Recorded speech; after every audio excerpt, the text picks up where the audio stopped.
La segunda sección de la obra Introducción a la Teología Evangélica trata acerca de la existencia teológica, es decir, en qué consiste esta existencia teológica, la existencia del teólogo.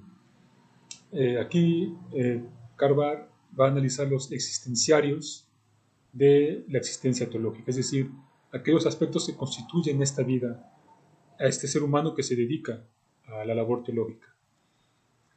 El método que propone Carbar para analizar los existenciarios de la existencia teológica es un método concéntrico, que va de lo exterior al centro, ¿no? Y precisamente el centro lo vamos a encontrar en la fe. El primer círculo concéntrico es el asombro, la admiración.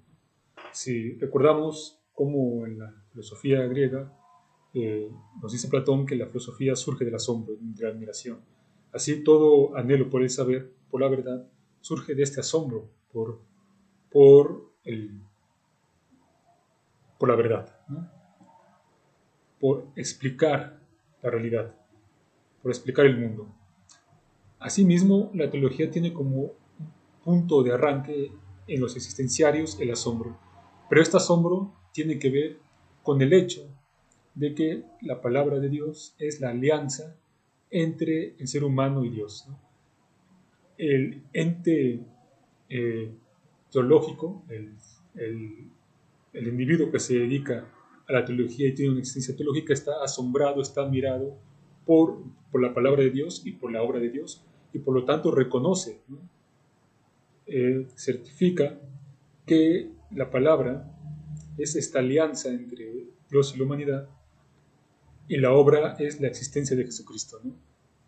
Entonces, el teólogo está admirado, asombrado por esta verdad, ¿no? Ese es como el existenciario más externo que constituye la existencia teológica, ¿no? El siguiente existenciario de la existencia teológica es el verse afectado.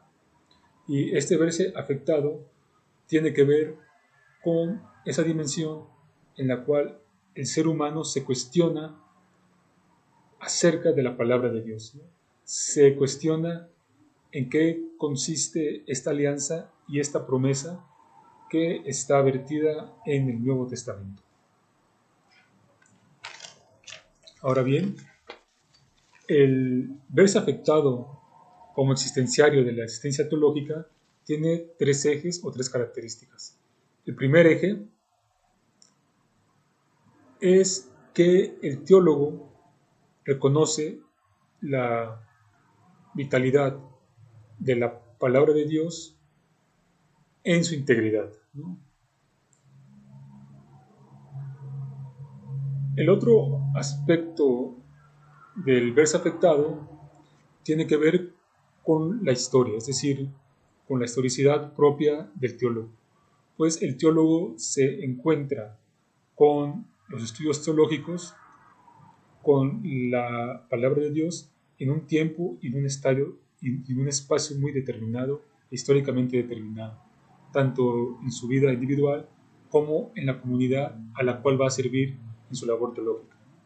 Esa es la segunda dimensión del verse afectado de la teología, de la existencia teológica. Y la tercera dimensión o tercer eje específico del verse afectado consiste en que la existencia del teólogo está implicada en la labor teológica.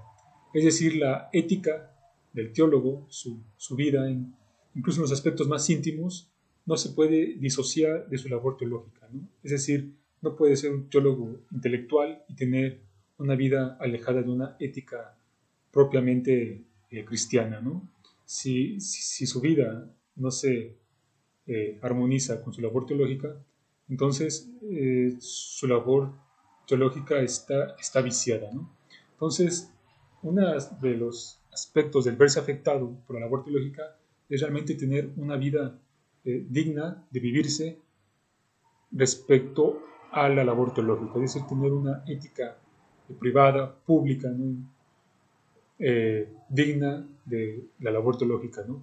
En sus relaciones con sus padres, con la comunidad, con sus amigos, ¿no? Incluso con su pareja, ¿no? Con su ser amado, con sus hijos. Eso implica la existencia teológica, ¿no? Ese verse afectado realmente por la palabra de Dios, tanto en el aspecto intelectual como vivencial. El otro aspecto de, de los existenciarios de la existencia teológica consiste en el compromiso. Y el compromiso quiere decir que el teólogo se comprometa de manera fidedigna a un estudio serio, reflexivo, elaborado, sobre el objeto de estudio a que se refiere, que es la palabra de Dios, ¿no? Pero también este compromiso tiene que ver con este aspecto también del verse afectado por la labor teológica, ¿no? Por último, y lo que sintetiza todo este aspecto de la existencia teológica, en estos círculos concéntricos que va del asombro a la admiración, al verse afectado y el compromiso, en el centro de la existencia teológica está la fe, ¿no? La fe tiene 4 características que Carbar señala para una idea más adecuada de lo que debe ser la fe en la existencia teológica, o de lo que es la fe en la existencia teológica.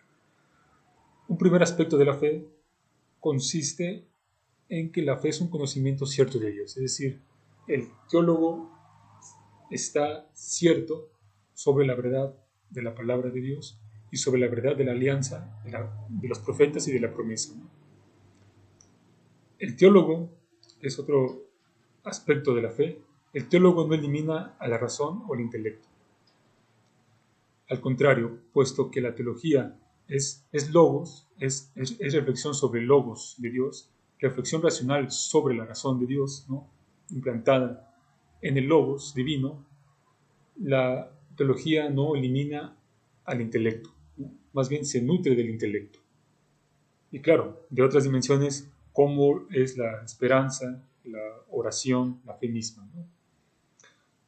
El tercer aspecto de la fe es que la fe es un encuentro con Dios, pero este encuentro no viene del hombre, del ser humano a Dios. Es decir, el ser humano no puede atrapar a Dios en sus conceptos, en sus esquemas, y establecerlo como un sistema racional. No, no. El encuentro con Dios viene de un llamado que Dios nos hace, de un llamado de Dios al ser humano, y que el ser humano responde atendiendo a este llamado. Es decir, el encuentro con Dios no es poseer a Dios, es una respuesta a Dios. Es una respuesta que viene libremente de Él hacia el ser humano, ¿no? Y el otro aspecto de la fe tiene que ver con que la fe es un acontecimiento constitutivo de la existencia del teólogo, ¿no? Y este acontecimiento es algo totalmente importante en la vida del teólogo y en la vida de cualquier cristiano, porque este acontecimiento es debido a que Dios libera al teólogo, lo libera en su intelecto, lo libera para la fe y lo libera en el amor para que él pueda entregarse amorosamente a Dios, ¿no? Y en el caso de la labor del teólogo, para que él pueda entregarse al estudio y a la labor teológica, que es una reflexión sobre el logos de Dios, ¿no?, sobre Dios. Entonces, este acontecimiento de la fe como acontecimiento, es algo que viene de Dios y al cual nosotros respondemos, ¿no? Y respondemos precisamente con una existencia teológica auténtica y con una labor teológica auténtica. Entonces, esa es la segunda sección de la obra Introducción a la Teología Evangélica de Carbar, ¿no?, que atiende a los existenciarios de la existencia teológica.